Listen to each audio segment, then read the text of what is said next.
In today's video, I want to share 3 things that helped me drastically improve my musicianship and just made me a better overall musician and enhanced my musical language like nothing else. I see a lot of students and a lot of musicians obsessing too much about practicing and spending hours on the practice room and doing this and learning scales and learning so many things.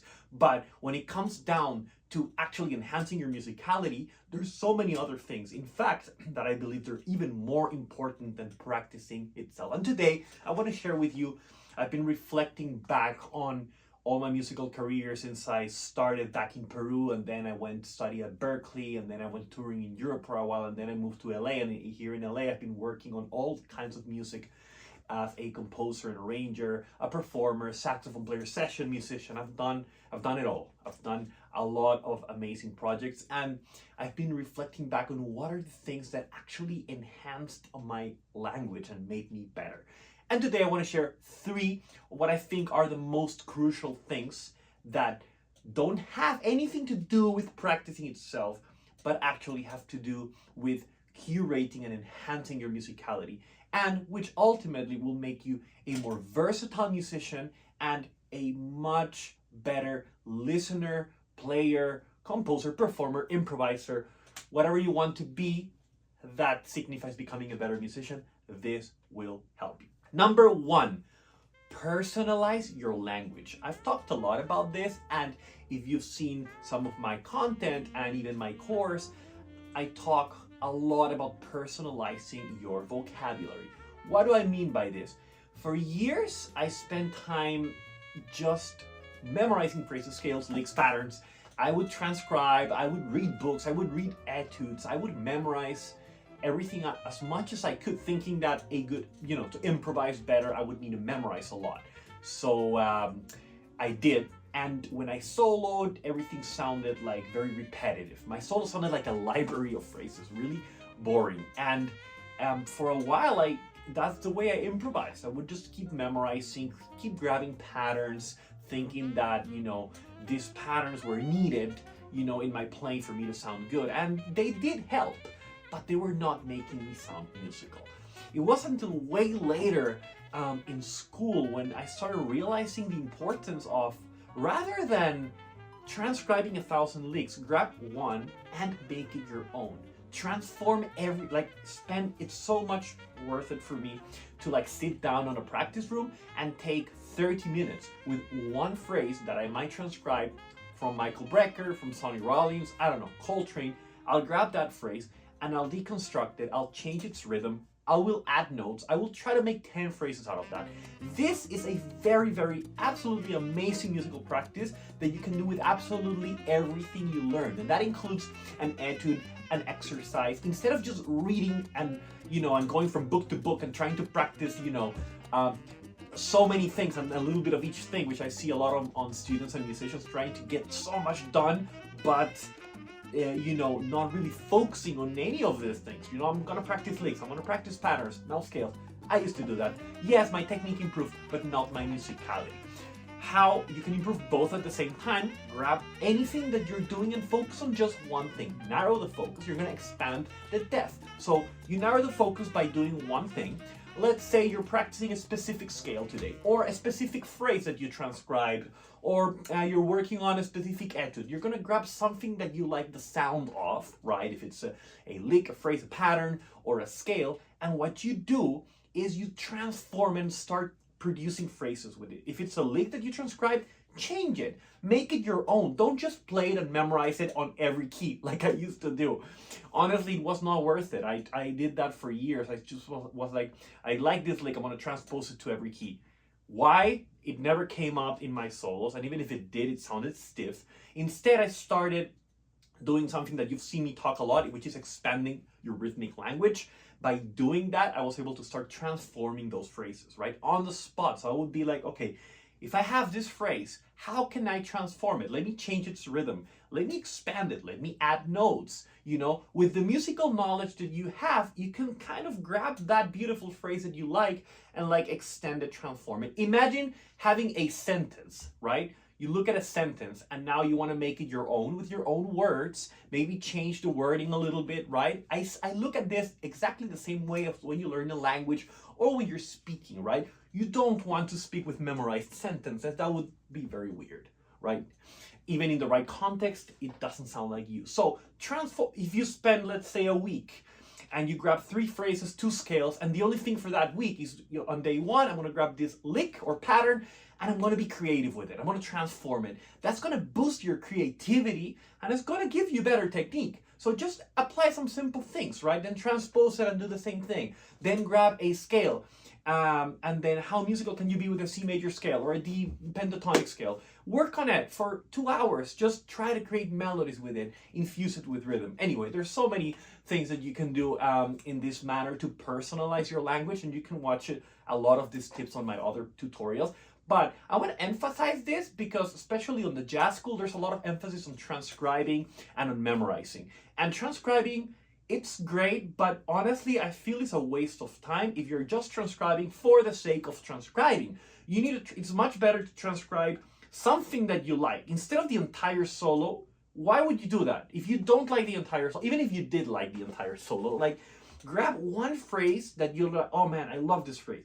Grab it, look at it, learn it, yeah, sure, memorize it, but now try to understand it and see how you can make it your own. Change a few notes, change a few rhythms.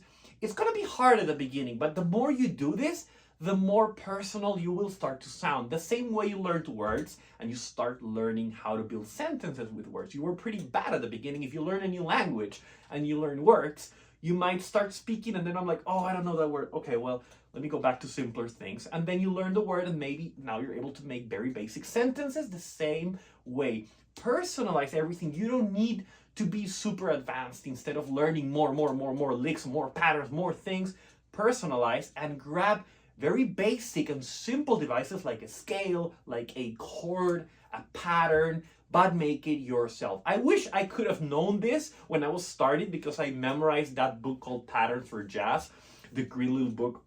I used to memorize all those patterns, but I just played them as they were. I wish I could have told myself back then, hey, change the rhythm of this pattern. So instead of like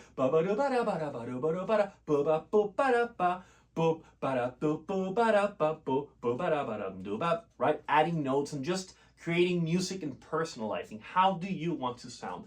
Personalizing your language is one of the best things I've done. And then a lot of students ask me, hey, how do you play that phrase? Where do you learn that? It's really me taking the time to personalize. All of the solos you've ever heard from me, if you like any of the stuff I do, it's all the time I took to personalize my language. They're not memorized phrases anymore. They started, some of them might have started as ideas that I grabbed, but everything I do, I have a little pot. It's like I'm cooking my own fondue and I start putting things in. But I cook it and I make sure that I add and I personalize, customize my language. That's exactly what I teach in my Improv Mastery Circle. And I encourage all my coaching students to really personalize your language. A lot of people think you need to know so much to be able to sound personal. You can sound personal with very basic things. If not, how do you see 4 different 3-year-old kids with limited vocabulary and the 4 of them can speak very differently, right? With different speed, different wordings, right? So there's no excuse. You can start simple and personalize your language. Okay, number 2, absorb from different musical genres and expand your rhythmic language, okay? You've seen me talk a lot about this. Expanding your rhythmic vocabulary is so essential. It's one of the most important things you can do, and you don't even need your instrument for this. I used to walk to Berkeley every day when I was studying, and it was a 15-minute walk, and I would take my iPod, my headphones, and I would listen to music. I would obsess with, like, you know, back then, at least we would listen to entire albums. Right now it's more about streaming a song and not even finishing the song, but back then I would like listen to the entire song, and it was big band or R&B or funk, whatever it was that I was listening to, I was absorbing the rhythms. I would sing the rhythms, right? That's something I tell a lot of my students. Really sing the rhythms. When you sing different styles, don't just obsess on one style. So if you're a jazz guy and you love swing and blues, listen to R&B, neo soul, Latin jazz, right? Salsa. If you're a Latin guy, well, learn some jazz. Listen to R&B, right? If you're a rock player, grab a little R&B jazz chords. Just learn something different from the style that you normally play. Start absorbing from different styles. I can't tell you how that has helped my musicianship. Since I lived in LA, I had a big jazz background and classical music background, but here I've been able to play, R&B, funk, salsa, my Afro-Peruvian with my Afro-Peruvian project and my big band, even Persian music, everything. I've played so many different styles, and each of them you can grab something from it, the rhythm, and for everything I play, I'm absorbing, right, rhythmic ideas, and I try to later on bring them to my playing. But even if you don't focus on bringing them to your playing, just the fact that you listen and sing and absorb, that will translate eventually to your playing. This is something I focus a lot on my students, because a lot of musicians think you need to have your instrument with you in order to make progress, and that's a lie. 60 or even 70% of my musical progress has come without my instrument, by doing all of these things, right? Personalizing my language, rhythmic language. Really, I sing rhythms all day. I'm building phrases all day in my head. If I have nothing to do, I will be doing that. If I'm on the airplane, if I'm driving, I'll be like figuring out a few things, or maybe singing along. The easiest thing to do is just put a track, and for the entire length of that track, see if you can actually improvise rhythmically with your mouth. Boop, ba, ba, ba, ba, da, do, ba, ba. If it's Latin, just ba, ba, ba, ba, ba, ba, ba, ba, ba, da, ba, da, ba, ba, ba, ba, ba, ba, ba, ba, ba, ba, da, ba, ba, ba, right? Fun.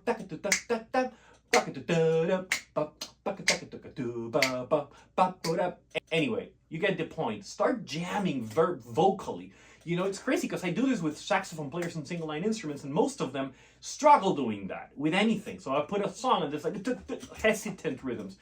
And if you can't sing it, how do you think that translates to your instrument, right? Really badly. This is why there's so much noodling, and even when you can spend 8 hours practicing, but if you never enhance your rhythmic accuracy and rhythmic language, you'll never improve. And your phrases will still sound like noodling or stiff. So the amount of hours you practice is absolutely irrelevant. Whatever you transcribe will be worthless if you never work on your rhythmic language or rhythmic accuracy. Sing the rhythms, right? I used to do this so much back at Berkeley when I was walking. I call it the net practice, because it's NET, no extra time. You can do this while you're doing anything else that doesn't require a lot of brain activity, right? So like walking, driving, something where you're just there, and you have to do it. You're folding your laundry, you're cooking, something you do. I'm always singing rhythms, and I love it. I love the process. I have fun with it. And what I started noticing back when I was studying was that I was able to instantly transform things that I would play, memorized stuff, right? But I was now transforming them with rhythm, because now instead of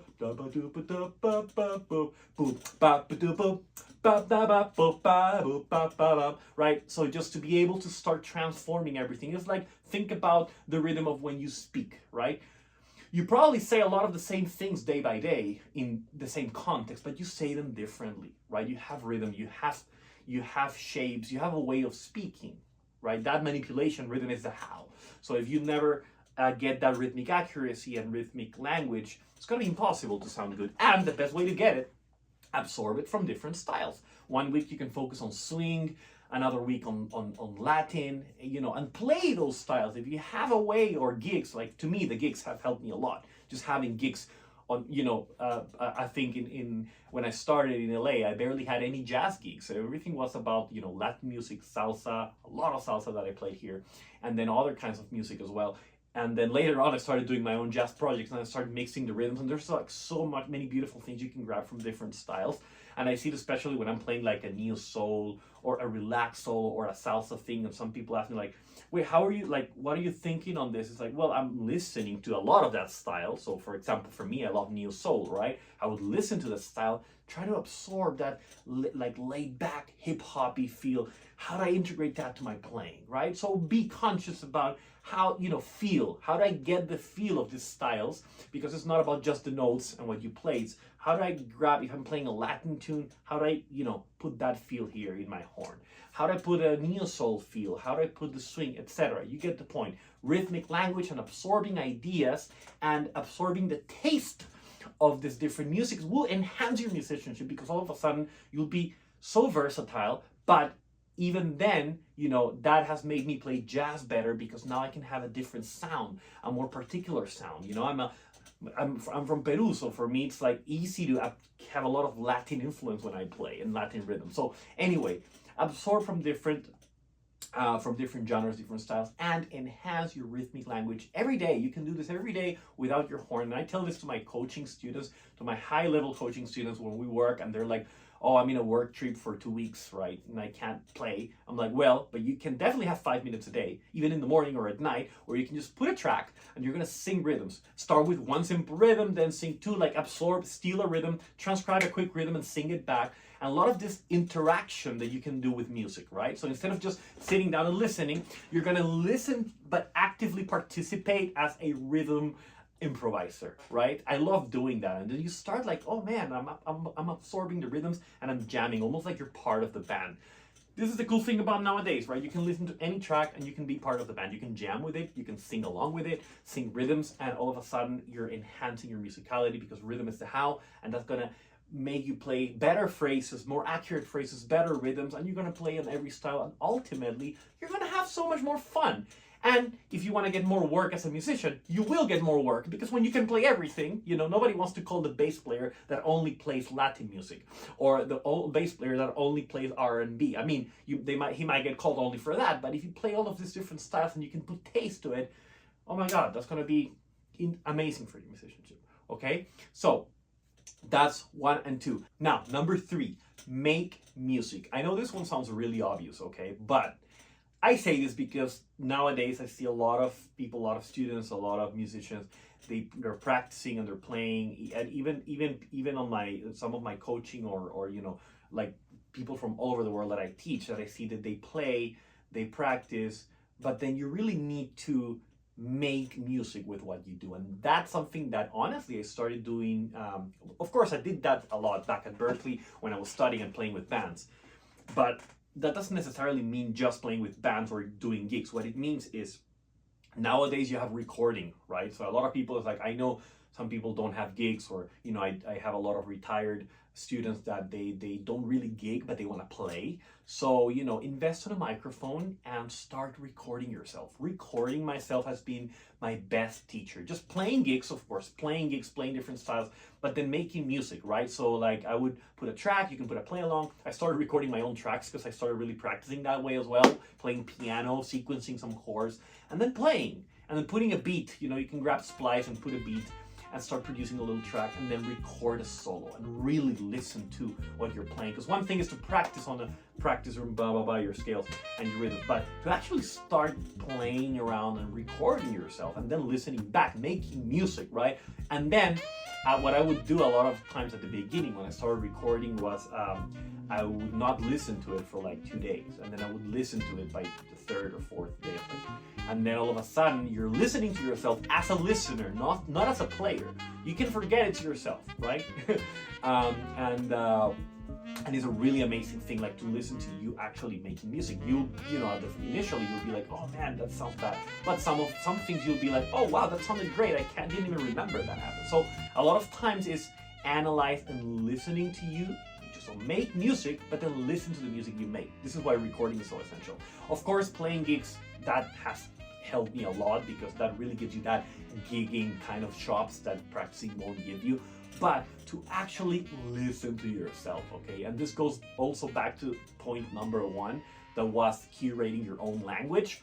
That helps you listen to yourself, because it's like, it's not just learning things. A lot of musicians learn things for the sake of learning, but how are you going to use it, right? Especially in school. I have a lot of people that I know that went to Berkeley with me and they totally forgot harmony, right? Because they have never used it, or some of them didn't even learn how to use it properly or how to apply it. So you have to apply everything that you learn. So if you're learning, for instance, a rhythm or a song, you know, nowadays it's so easy. Even if you don't have any gigs, you can download a play along from YouTube, or download a play along from anywhere, Abers or whatever. You can put it on Logic, learn a little bit. There's plenty of free YouTube videos. I even learned how to, you know, produce and stuff like that using YouTube. So learn a little bit, get a DAW, invest a little bit if you can on getting a good microphone and getting Logic or something like that, and start recording, start messing around with your sound and really listening to yourself, okay?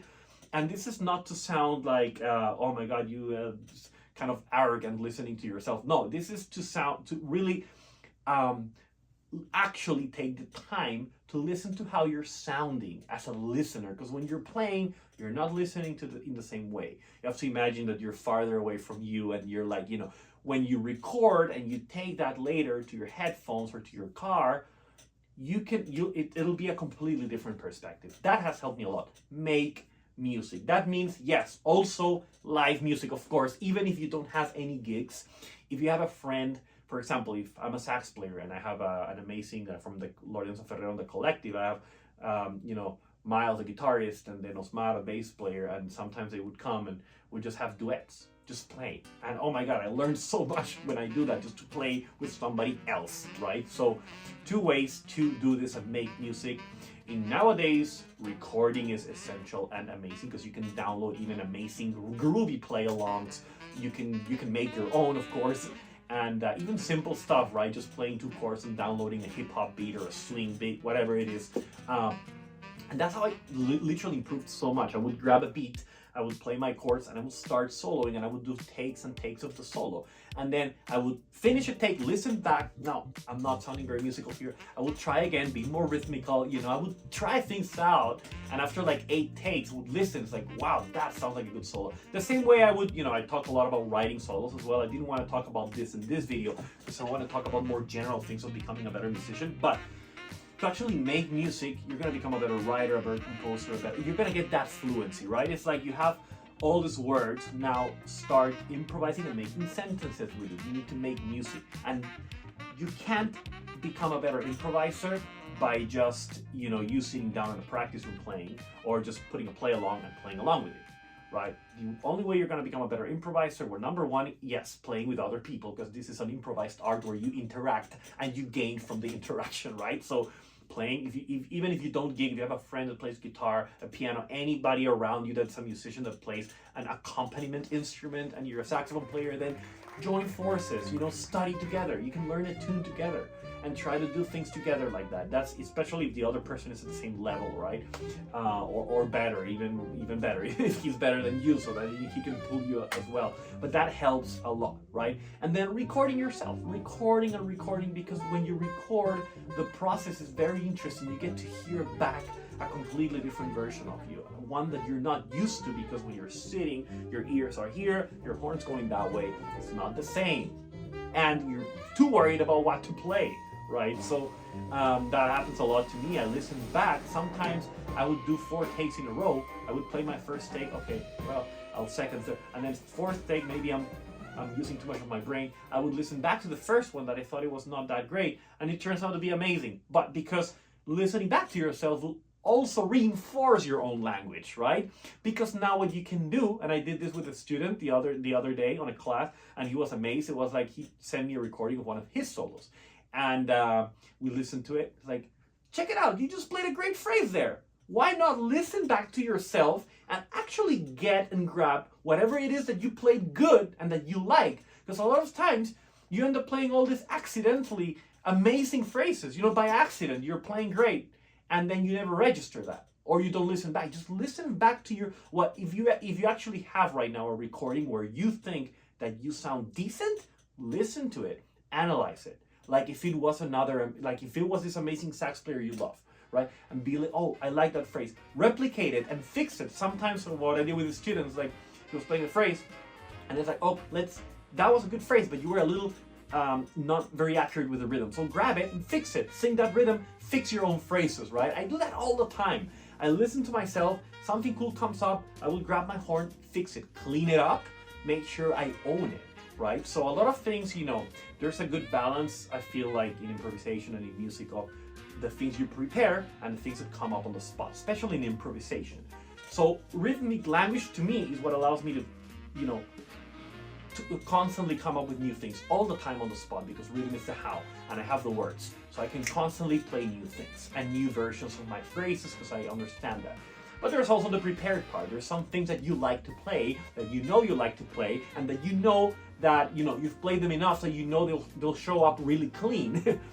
So you'll do those as well. It's all a combination of these elements, right? But make music, really important, because the more I make music now, the better I get. And I also mean, going back to the way I teach in my coaching and my system and my Improv Mastery Circle, I talk a lot about, hey, start by grabbing one simple scale, like the C major scale, and see if you can actually make melodies and make music with it for like 3 minutes. You with your horn, just play around with good rhythms. Do boop ba ba da ba boop ba ba da boop da ba da ba ba boop boop ba. See if you can actually be musical with such a simple resource. Make music. So goes back again to my point number 1. That was personalize your language.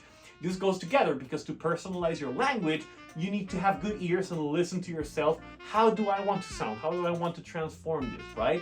Then if you grab a simple C major scale and you really start, I do this all the time now because even though I've played all of these resources hundreds and thousands of times, I can always play it again and do something different and be more musical each time. That's kind of lovely. You can grab, it's like the same way that you can use simple words, but you can be still sophisticated by expressing yourself differently, right? The same way you can grab simple resources and make music. You know, you can grab your guitar player friend. Hey, just play a vamp, B flat major, vamp. Let's vamp on a bossa nova. Dun, dun, dun, dun. Then you're just going to play the major scale. But you're not going to play the scale. You're going to play rhythms. You're going to play shapes. You're going to make music and listen to what you do. If you can't record the session, then listen back. Recording yourself and playing with other people are two essential things. But nowadays, it's so easy to record yourself that I encourage that as a part of just getting better, because before you couldn't. You needed to go to a studio. And now, you know, since I set up my home studio and I record myself pretty much at least 3-4 times a week, right, for some sort of purpose, I get better every time I do it. So definitely do that. And to go back, refresh my 3 points. 1, personalize everything. Personalize your language. Figure out how you want to sound. Don't just practice new things, but grab one and integrate it to your playing. Make it your own. Add notes, change rhythms. Use your resources to transform it, like having a sentence that somebody else said, but now you're transforming it. Or if you're just doing it with a resource, grab words, grab a scale, and see if you can make melodies with it with rhythmic language, right? I have a whole other videos about this here. Second is absorb from this amazing musical genre. So expand your rhythmic language, but expand it in a musical way by listening to these different styles and absorbing and singing along, singing rhythms, and constantly, you know, you should be able to spend 5 minutes non-stop of you with a beat improvising rhythms. Do ba ba ba ba da ba ba da do ba ba ba da ba da ba ba ba da ba ba ba ba da do ba. That kind of thing. You need to have the fluency. Rhythmic fluency will give you melodic fluency. They're not separate. Melody cannot exist without rhythm. And it's going to get everything that you play more accurate and more groovy, right? Especially if you learn from other styles, it's going to make you a more versatile musician, and you're able to absorb from different styles. Like you're able to absorb from different cultures. Same thing. It's going to make you a better musician. That has helped me so much. And then third, make music, play with other people, right? Even if it's a jam session, and record yourself. If you have a setup, if you don't, then just buy whatever. You know, there's some cheap microphones. You don't even need a great setup, but start recording yourself daily. Grab play-alongs, go in Logic, GarageBand, whatever you use. Start recording yourself and listening back a few days later. Analyze your playing. Listen back and absorb what you like. The same way you would listen to your favorite artists, and you would grab what you like from them, but you do it from yourself because you'll come up with things on the spot that you liked.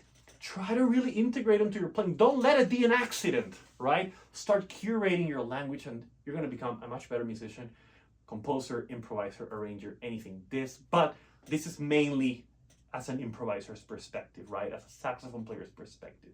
Well, I hope you enjoyed this video. I just wanted to do this more casual video to explain and to talk about, you know, looking back, the 3 things that has helped me boost my musicality like nothing else. And I invite you to join my Improv Mastery Circle if you want to take your playing to the next level with community support and personal guidance from me. I left a link below in the description to join my Improv Mastery Circle, which is my exclusive community, with my step-by-step system for you to become an amazing improviser and boost your playing like never before. So just go below. I'm also sharing with you a free training that I have where I'm showing you how you can grab simple rhythms from the music that you hear and start integrating them into your playing and personalizing your language with simple elements. So if you like this video, make sure to check out my other videos I left to here that you're gonna like right here, and make sure to subscribe, turn on notifications. I post a video tutorial every single Tuesday. So thank you so much for watching. I'll see you in the next one.